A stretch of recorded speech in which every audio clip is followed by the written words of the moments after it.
مرضى السرطان والصيام محور فقرة صحتنا في رمضان مع البروفيسور عزيز المنصوري، أخصائي في أمراض السرطان.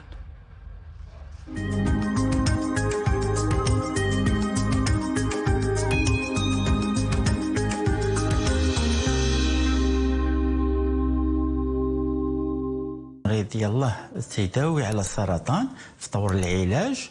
هذه المرحله هذه يعني الصيام تيكون ممنوع على المريض منعا كليا، لان تيكون تيجاهد على نفسه. احنا محتاجين اضافه على الادويه، سنحتاجوا واحد المناعه قويه تكون عند المريض، وثم كذلك واحد ليدغاتاسيون ديال الجسم ديالو، يعني يكون شبعان ماء.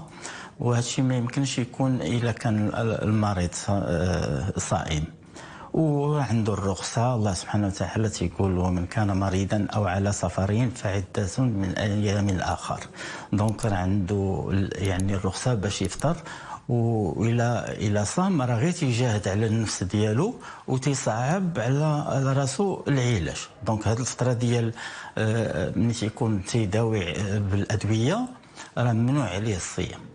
تجي المرحله الثانيه، الا كان جاء رمضان ما بعد ما سال العلاج، كمل اخر حصه ديال العلاج، فهنا تيكون واحد على الاقل واحد 6 شهور تيكون في واحد الفتره ديال النقاهه.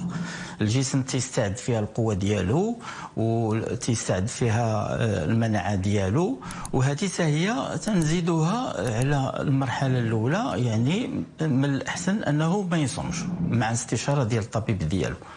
ومن بعد يعني 6 شهور فما اكثر، فالجسم راه تيرجع للحاله ديالو، ولكن ستبقى دائما انه ممكن يستشر مع الطبيب ديالو باش يقول له واش ممكن يصوم ولا ما يصومش.